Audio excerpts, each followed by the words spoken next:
হঠাৎ করে heart attack হলো, পড়ে গেলেন এখানে। আমরা 4-5 জন ধরে আপনাদেরকে নিয়ে গেলাম বরিশাল মেডিকেলে। বরিশাল মেডিকেলের যে পরিবেশ, একজন রোগী যাওয়ার পরে তার সাথে যারা যায় তারাও কিন্তু অসুস্থ হয়ে যায়, চিকিৎসার কোনো পরিবেশ নাই। তাহলে এত বড় একটা বিল্ডিং, এতগুলো ডাক্তার, আপনাদের বড়দের পিছনে দৌড়াইতে হয় কেন? বড়দেরকে বলে তারপর ডাক্তারের সিরিয়াল ধরতে হয়। কিন্তু আপনি এই যে শহরে বাস করেন, আপনি কিন্তু ট্যাক্স দেন, যারা যারা ট্যাক্স দেন, আপনাকে চিকিৎসা দেওয়ার রাষ্ট্রের দায়িত্ব। এই যে এখান থেকে হার্ট অ্যাটাক করে একজন পড়ে গেল, এই রোগীটার যদি দৌড়ে কেউ হাসপাতালে নিয়ে যায়, যদি তার ভালো একটা ছেলে থাকে বা আত্মীয় স্বজনের মধ্যে কেউ টাকা পয়সা থাকে, তাহলে ওই হাসপাতালের পরিস্থিতি দেখে তাকে একটা প্রাইভেট হাসপাতালে নিয়ে যাবে চিকিৎসা করবে। আর যদি টাকা পয়সা কেউ না থাকে, তাহলে আপনি মেডিকেলে পড়ে থাকবেন, জীবনও শেষ হয়ে যেতে পারে। আর যদি আমাদের রাষ্ট্র, আমি নাগরিক অধিকার, আমার যেরকম একটা অধিকার আছে, আপনারও কিন্তু অধিকার সমান।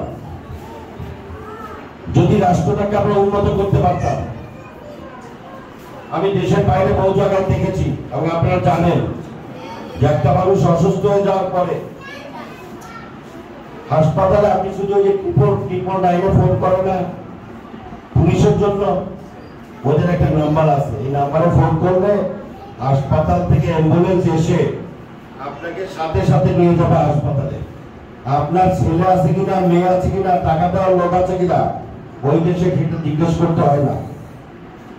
আপনার চিকিৎসা করে সমস্ত কিছু করে বাড়িতে পৌঁছে দেওয়ার দায়িত্ব তাদের।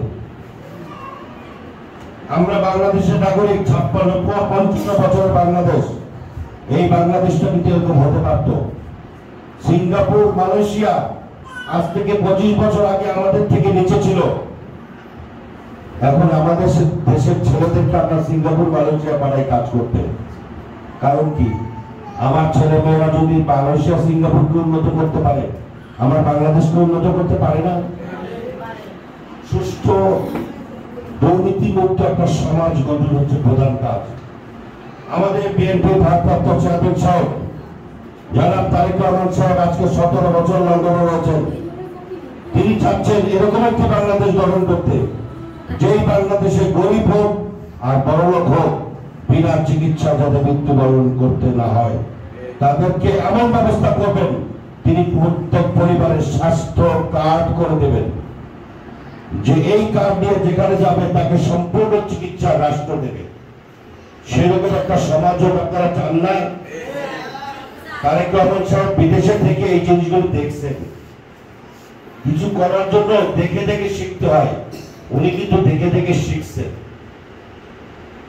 দুর্নীতিমুক্ত রাষ্ট্র এবং প্রত্যেক নাগরিকের জন্য স্বাস্থ্য সেবা নিশ্চিত করবার জন্য জনাব তারেক রহমান সাহেব এবার উদ্যোগ নিয়েছেন।